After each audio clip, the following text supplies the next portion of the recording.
stock just went down 6%.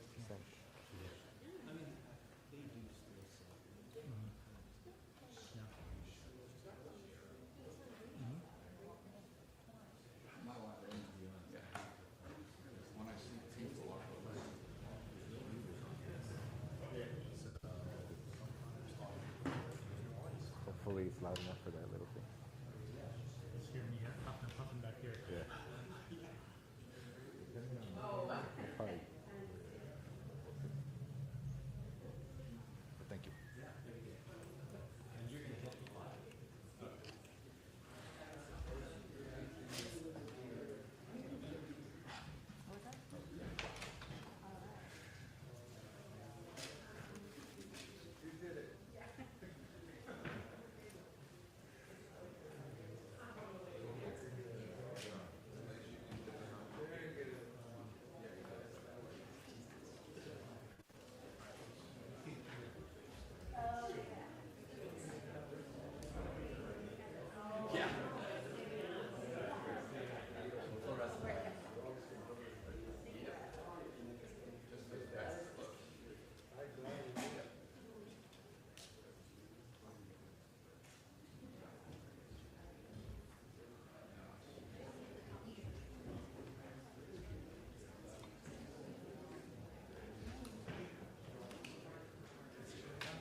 I'm just gonna hit it.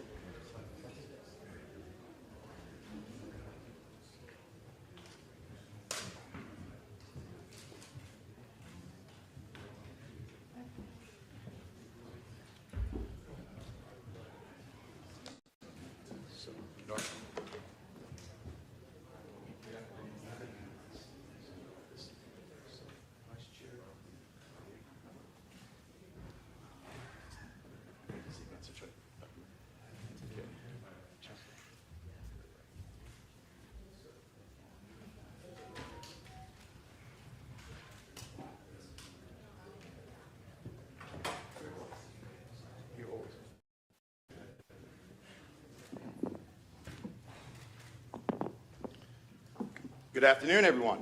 I'm Nick Manchione. I'm the Director for the County's Health and Human Service Agency. Thank you all for being here. As we're all aware, we're facing a triple viral threat. These are three well-known viruses in widespread circulation, with two of them at very high numbers. First, good news, COVID-19 is declining, but we are weary about the holidays coming up. Bad news, flu numbers are increasing, and by next week, should exceed what we saw in all of last season. And we have a third common respiratory virus known as RSV that's striking an uncommon number of children. So we want to set the stage here today for 4 actions. 1, explain what the county is doing. 2, explain how our healthcare and community partners are stepping up and doing. 3, explain what our state and federal partners are doing in support of our local efforts. And lastly, and very importantly, what we need San Diegans to be doing to protect themselves, their families, and their friends. Thanks to really some great timing, we are honored to have with us today the U.S. Health and Human Service Secretary, Javier Becerra. And he'll be introduced shortly by our County Vice Chair, Supervisor Nora Vargas. But, I didn't want to miss the opportunity of not thanking the Secretary, because we could not have gotten through COVID-19 without the extensive federal assistance from all of the Health and Human Service departments. And I want to personally thank the Secretary and his great team for their work and commitment. And if you follow the Secretary, you quickly learn he's a champion for community outreach and engagement and taking services to where people need it the most.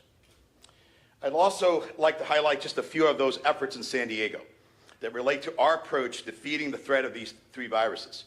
Key to our efforts right from the start was going mobile for health equity. What do I mean by that? Well, through the leadership and support of our County Board of Supervisors, we brought services to the communities that needed it the most. Since July of 2021, our 2 Live Well on Wheel buses have taken part in 531 events, providing services to more than 63,000 people. Those services have included more than 14,000 vaccinations, both flu and COVID-19. Speaking of those valuable rolling assets, thanks to funding from Health and Human Services, the federal government, we're preparing to expand our fleet with the order of 3 more Live Well buses. Another example of meeting people where they are has been the distribution of our home test kits for COVID-19. And since April of this year, more than 66,000 have been distributed through libraries, community events, clinics, and homeless shelters, all with the emphasis on locations of highest need. These are just a few examples of the tremendous efforts through the many community-based partnerships that we have.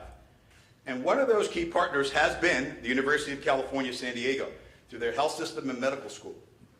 The UC San Diego Chancellor, Pradeep Khosla, is here with us today to discuss how our largest university in San Diego, with its cutting-edge scientists and clinicians, have been champions for our most vulnerable.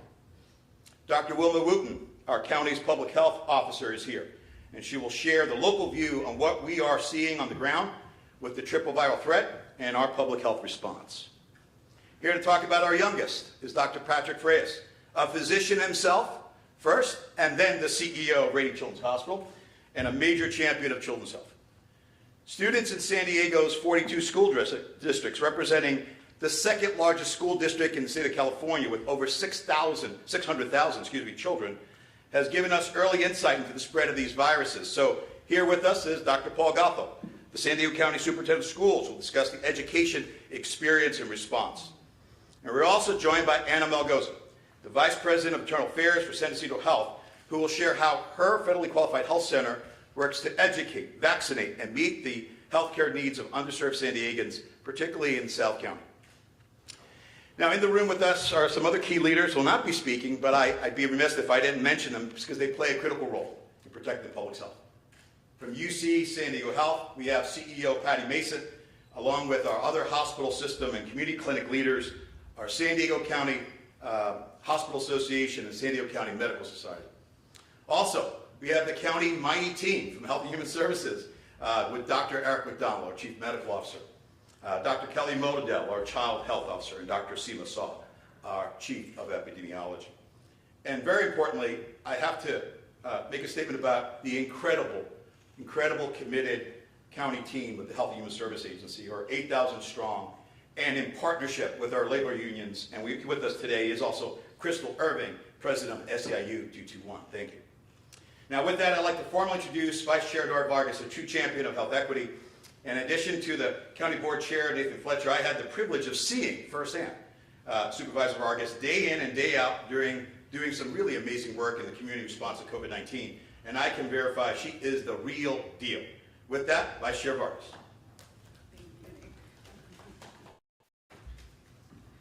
Buenos dias. Thank you, Nick, and welcome everyone. First and foremost, I really want to thank Secretary Javier Becerra for being here and for ensuring that our federal government has a direct pulse on what is happening at the ground level in our communities. I've had the pleasure and the honor of knowing Secretary Becerra for over a decade. We're going to say over a decade. His commitment to equity has been unwavering. Over the last couple of years, your leadership, Secretary, and the Biden administration's leadership has been crucial in helping us ensure that our communities are safe and healthy, especially as we face unprecedented health crisis. Today's visit highlights the great collaboration and partnership between our county and the federal government. And this is what it takes to make sure that our communities are safe and that they get the tools and the resources that they need to make sure that they are thriving and not just surviving. I had the honor and the pleasure of being a healthcare advocate for over 30 years, and I have learned firsthand that each community is different. And to reach and to engage them, you need to have trusted messengers that deliver that message not only in their language, but also understand the community and the culture. This was never truer than when we were trying to ensure that our communities were safe and healthy during the pandemic, as we deployed our promotora programs and our community health workers to directly engage and help residents navigate resources that were available. This innovative strategy was key to breaking down the barriers and ensuring an equitable distribution of vaccines and resources into our community. One of the best examples is the work we did in the community of San Isidro, one of the most impacted communities by COVID-19 in the state of California. I am proud to share that we were able to reach 99% vaccination rates among eligible residents. And so as we approach the winter months and a trio of respiratory illnesses of concern being present, San Diego County is ready to meet any challenge that comes our way. Our community is knowledgeable and better prepared, and our county staff has demonstrated that we are going to do everything in our power to make sure that we keep our communities protected and they are health and safe. As a safety net of our region, we will work to make sure that every resident has access to the services and resources that they need so we can continue to build healthier and stronger communities in partnership with so many that are here present today. Buenas tardes, me da muchísimo gusto tenerlos aquí, invitarlos a que estén presentes. Quiero dar primeramente las gracias al secretario Javier Becerra por su visita al condado de San Diego. Estamos sumamente contentos de recibirlo porque sabemos que su visita demuestra un gran compromiso en estar directamente informado de lo que sucede en nuestras comunidades. Eso no debe de asombrar a nadie, ya que el secretario ha tenido esa manera de trabajar. No habla solamente de equidad, pero él de veras hace el trabajo mano a mano con nuestras comunidades y sabe lo importante que es estar en contacto con las comunidades. El liderazgo, secretario Becerra, y su gran colaboración con la del presidente Biden ha sido para nosotros el gran apoyo que ocupábamos en esta comunidad, particularmente en las comunidades que estaban más impactadas en el sur de la región. Ahora que ya llega el invierno, que está muy cerca, y sabemos que tenemos un trío de enfermedades respiratorias presentes en nuestra comunidad, estamos preparados más que nunca como condado para enfrentar cualquier reto y estamos muy agradecidos con el gobierno federal, con los recursos que nos presentan y las oportunidades para trabajar juntos para mejorar nuestras comunidades. Hemos demostrado durante esta pandemia que nuestra respuesta siempre será rápida, eficaz y seguirá siendo innovadora. Vamos a utilizar todas las estrategias necesarias y los programas que se nos brindaron, que nos dieron éxito durante la pandemia para salir adelante. Una vez más, muchísimas gracias al secretario Becerra y a su equipo por visitarnos ahora y que tenemos un día pleno de diferentes conferencias. Ahora, it is my honor to welcome the 25th Secretary of the Department of Health and Human Services, the first Latino to hold this office in the history of the United States, and a good friend, the Honorable Javier Becerra.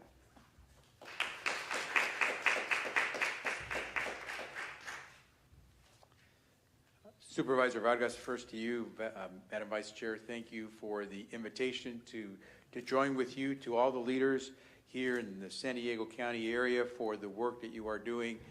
Very much appreciated, and we will, let's just say that we at the Department of Health and Human Services, under the Biden administration, we won't be like those delivery services where we drop off a product, knock on your door, and before you can answer, we're gone, the product's there waiting for you.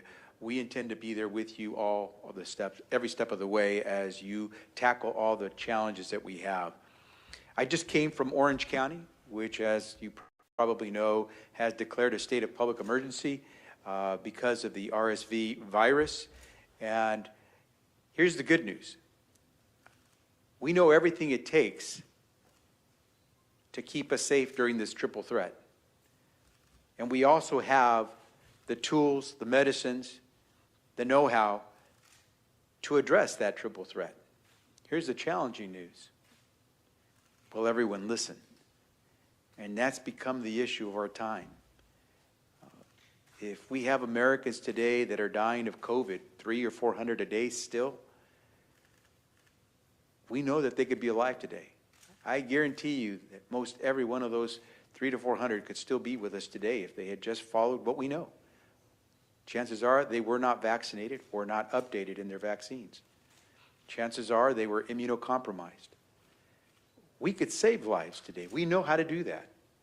And when it comes to the flu, this isn't new to us. It should not surprise anyone that we're seeing the flu come back with a vengeance, because for 2 or 3 years, we haven't had our kids and our families out there socializing on the playground in schools the way they have before. And so we've been protected. All of a sudden, now we're out there congregating because it got better when it came to COVID, and now the flu is hitting.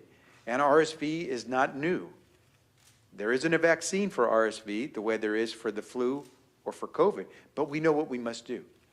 And so my message is pretty straightforward to the folks here in San Diego County, my great state of California, and to all folks in this country.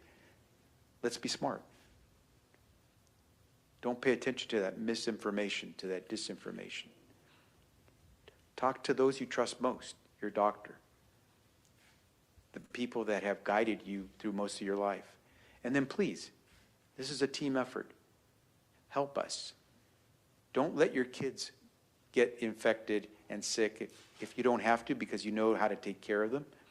Please don't go into the holidays and expect to hug and kiss your family members freely, safely, if you haven't gotten vaccinated. And certainly, please, at a time when there are children's hospitals throughout the country, all of our hospitals throughout the country need to have every bed available in the event that a child needs a bed because of RSV or because of the flu or, God forbid, because of COVID.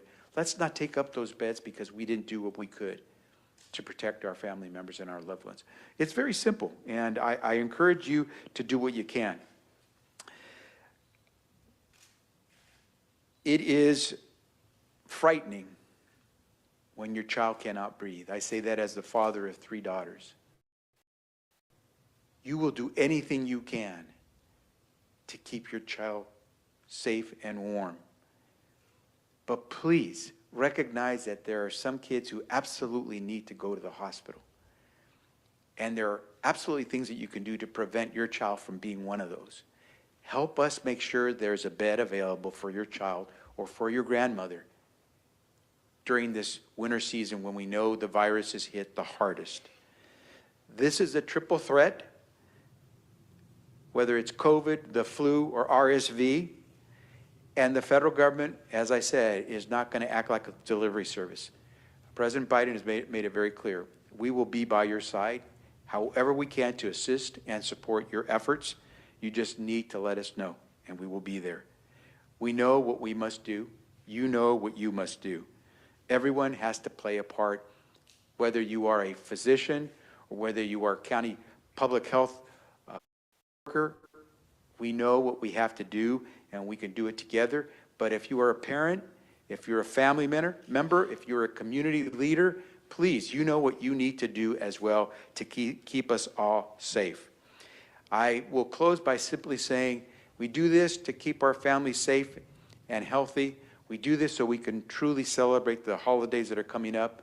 But do me a favor, do this as well for those health heroes who've been working day in, day out for the last 3 years, who are exhausted. They're burnt out, but they are so resilient, and they will be ready for this winter as well. Do it for them so that we don't lose them, so that they don't leave this profession, so that they can inspire others to do this work in the future. We can do this together. Help us avoid the disinformation, and then we will be ready to tackle this as we have so many different challenges that have come before our country. I am thankful to be here in San Diego. I even dressed like I thought I should dress in San Diego without the tie. Actually, you all made the mistake. I didn't make the mistake. I'm in San Diego. And I just simply want to say to you, it is such a thrill to be home and to see how people do things the right way and how people care about not just themselves, but the greater family. So thank you for including me in this effort to let the San Diego population of this county know that we're there to help. Thank you.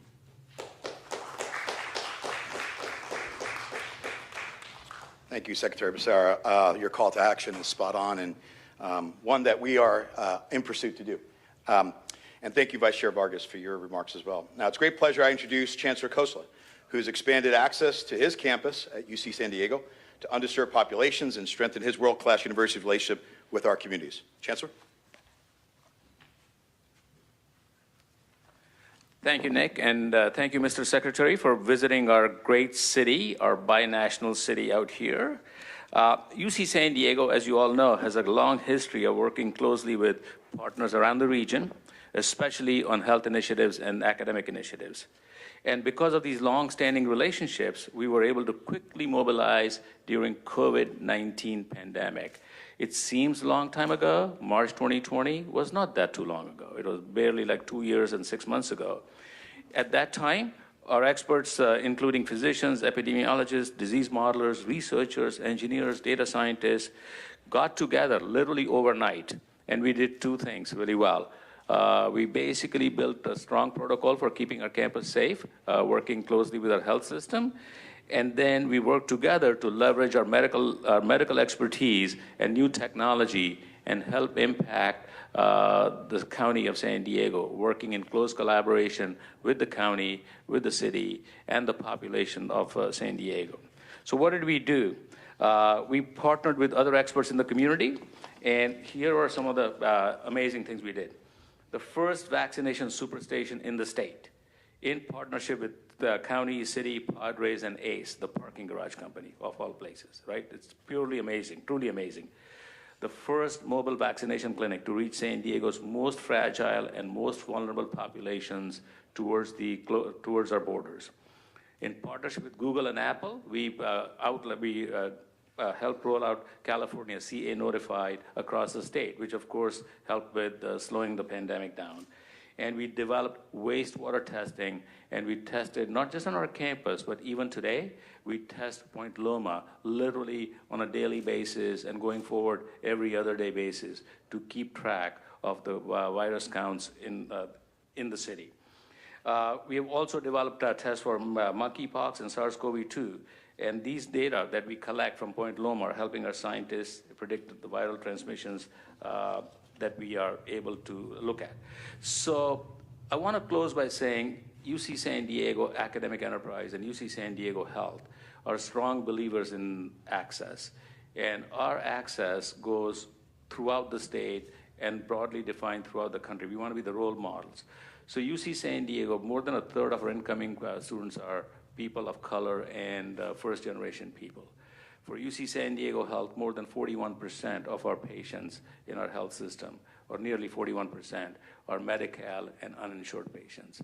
Last year, we had more than $600 million in uncompensated services.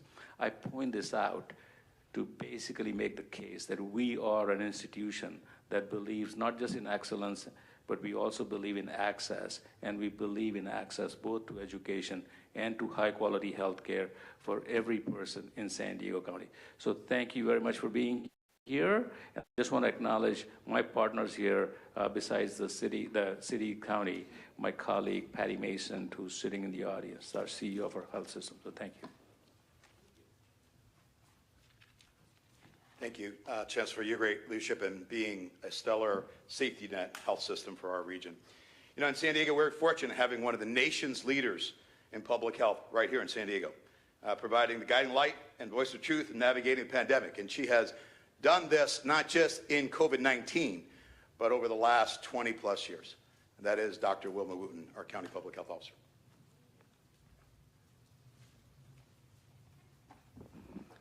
Thank you, Nick, and good afternoon, everyone, and thank you for being here today to help drive home the important message, and there are many messages to help protect the public.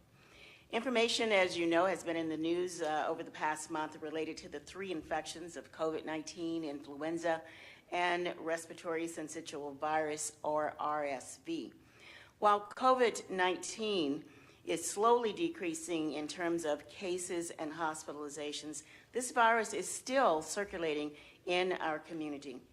In addition, the county is seeing an early spike of flu and the RSV cases. Flu cases rose by 1,198 cases or viral detections in the week of the CDC week 43. Reaching 3,735 viral detections to date for this flu season compared to 265 cases at the same time last year. Flu cases typically do not peak until December, and sometimes even in January or February. During December, RSV begins to increase. While not an officially reportable disease, regional RSV cases reached 1,020 through October, or 2.5 times higher compared to 407 cases for the same period last year. A large number of flu cases this early in the flu season typically means flu activity is going to be sustained and possibly more severe. With more viruses circulating in the community, healthy people, and particularly those individuals that are immunocompromised, are at a higher risk of getting infected. So this year, more than ever, it is critical to get vaccinated. There are vaccinations for both the flu and COVID-19, and these vaccinations take 2 weeks to become fully effective after they are obtained. So people should get both vaccines as soon as possible, and both can be obtained at the same time. I want to also emphasize the point that if you have had your primary vaccine series, we encourage you to get the bivalent booster shot. An individual can also get vaccinated at their healthcare provider's office, at pharmacies throughout the county, as well as at one of the county's public health centers. In addition to getting vaccinated, San Diegans should also take additional preventive measures to avoid getting sick. And we've talked about these every time we've had a press conference, but these strategies are tried and true, and they do work. The first is consider a well-fitting, good quality mask, especially if you are indoors in crowded locations. Wash your hands thoroughly and often. Use hand sanitizer if you are unable to wash your hands. Stay away from individuals that are sick. Avoid touching your eyes, your nose, or your mouth. And clean your commonly touched frequently. And most importantly, besides getting vaccinated, if you are sick, stay home and avoid contact with others. As has been stated here today, this entire process and response to what's going on in our community right now is a partnership. We have our healthcare partners and our school partners here today, along with the county, but the public is also a partner, and we urge you to adhere to these preventive strategies to help keep you, your family, and your communities safe. Thank you. Thank you, Dr. Wooten. You know, it's not often you see a hospital headed up by a physician, and that's what we have with Dr. Patrick Frias, the CEO of Rady Jones Hospital. And his hospital is really a true partner and a daily lifesaver for our youngest lives in San Diego with their great team. Dr. Frias.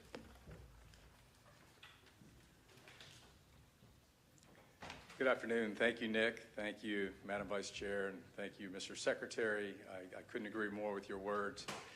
So the three viruses we're talking about today, RSV is having the biggest impact at Rady Children's and across our children's hospitals across our nation and our state. It's important to note that RSV is nothing new. We see this every year across our communities. The difference this year, as you've heard from Dr. Wooten, we're seeing it much earlier, and we're seeing it at a much higher rate. And we're also seeing it at a time where we're coming through COVID, and we're seeing an increase in the flu.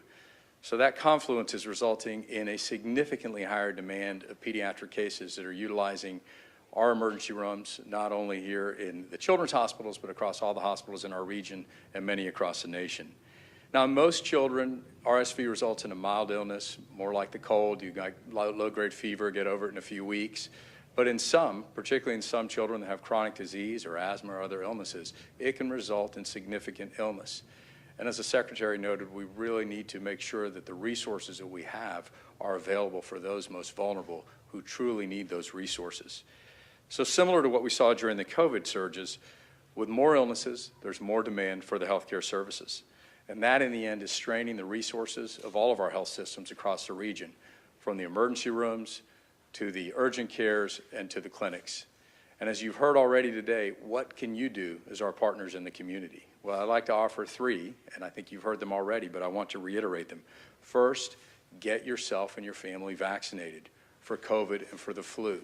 While there's not a vaccine for RSV yet, getting 2 out of those 3 out of the way and avoiding significant severe illness will make a significant difference in our community. Second, if you or your kids are sick, stay home. Please don't go to school or go to work. Wear your mask, all the things that you heard from Dr. Wooten.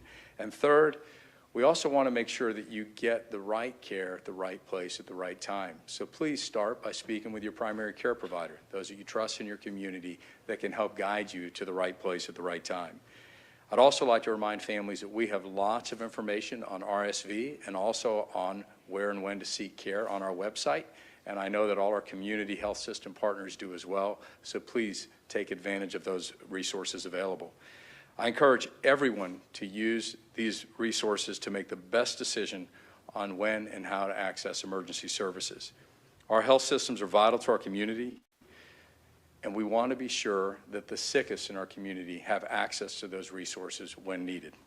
So as we prepare and we actually see an increase in the flu surge and continued COVID, it's more important than ever to take the steps to be healthy. Thank you. Thank you, Dr. Frias. When you oversee the state's second largest school district and its size and its diversity, you better know your students, you better know your staff and the parents. And we are exceptionally fortunate in San Diego in having a leader that does just that, with Dr. Paul Gothold, our superintendent for the County Board of Education.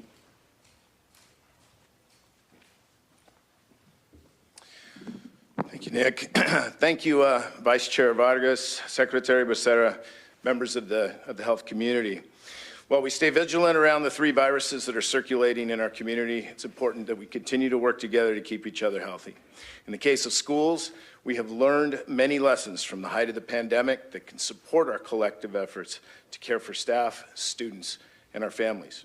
San Diego County Office of Education, the local schools have established a very close working relationship with public health and the region's medical sector. We regularly collaborate to share information and health practices, recognizing that more than 500,000 children and their families are counting on schools to be safe and healthy places for learning. Over the past 2.5 years, many schools have upgraded air filtration systems to mitigate the risk of COVID-19. These upgraded systems are also helpful tools to battle against RSV and the flu.